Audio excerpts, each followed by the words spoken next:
Hi, this is Damon Tordini with Hawkridge Systems. Today we're talking about the fatigue analysis capability in SolidWorks Simulation Professional.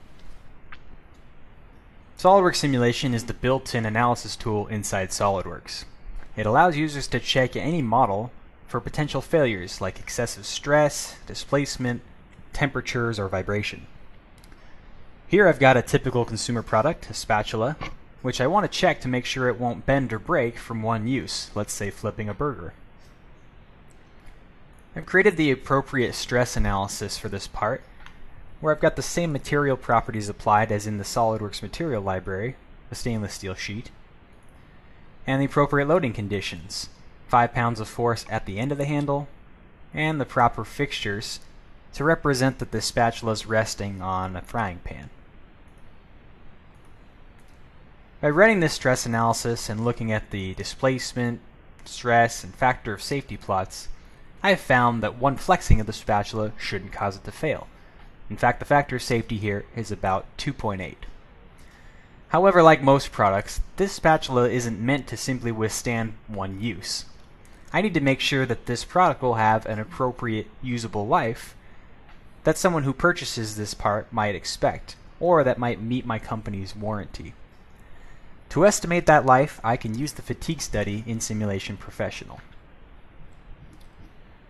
One of the great parts about the fatigue study is that it can evaluate the life of a product not just off of one loading event happening over and over, but multiple loading events that might be interacting.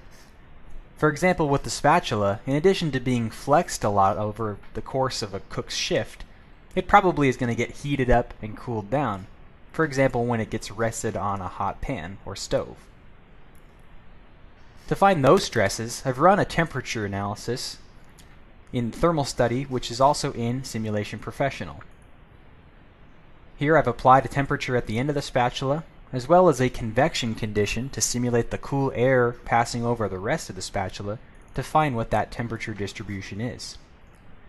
Because of the thermal expansion in stainless steel, this temperature gradient is going to cause some stresses, which I can find by doing another stress analysis and importing what those temperatures are from the thermal study. Just like the flexing of the spatula, I can look at the stresses or factor of safety plot from this static study and find that from this one loading event, a failure shouldn't happen. But again, I'm trying to make sure that this part is going to have an appropriate usable life and not just withstand one day on the job. To do that, I can create the fatigue study, which can be either a constant amplitude fatigue study or variable amplitude, where each individual cycle might have a slightly different magnitude of stress. Here I've created the fatigue study with the same material applied to the part as well as the appropriate loading events. The first event is to approximate the flexing of the spatula. I need to type in how many cycles I expect that event to happen over the life of the product and what kind of event it is. For example, fully reversed would mimic flexing the spatula back and forth, whereas zero-based is just flexing it in one direction and letting it return to its original shape. Similarly to that, I've defined another event for the heating and cooling of the spatula, although at a much lower number of cycles, to approximate that the heating of the spatula maybe happens one time for every 10 times it gets flexed. Finally, I need to make sure the fatigue data for this particular material is set up properly. The fatigue data, known as an SN curve, is typically obtained from the vendor of the material, number of online sources, or can be derived from the material's elastic modulus already in the SolidWorks Simulation Material Library. The fatigue data curve shows the amount of alternating stress that a material was able to withstand and how many cycles of that stress before the material broke. This data will be cross-referenced with the stresses from our static analyses to estimate the life of the product. Before we run the analysis, there are a few options we want to consider to make sure that the fatigue study is as realistic as possible. For example, we can choose whether or not the events that we've included in our fatigue study have any interaction.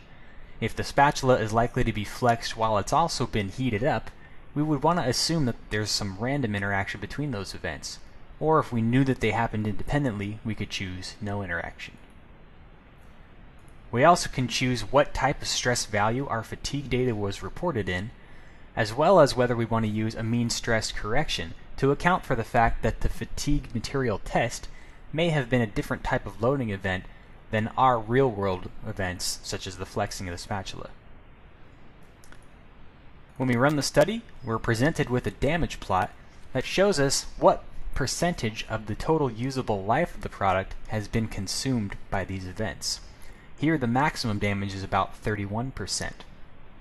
By using the fatigue study, I found that not only will my product withstand one loading event, but will also withstand the estimated number of cycles for a proper life of this product. And I've also found that one day, after a number of repeated uses, it will eventually fail.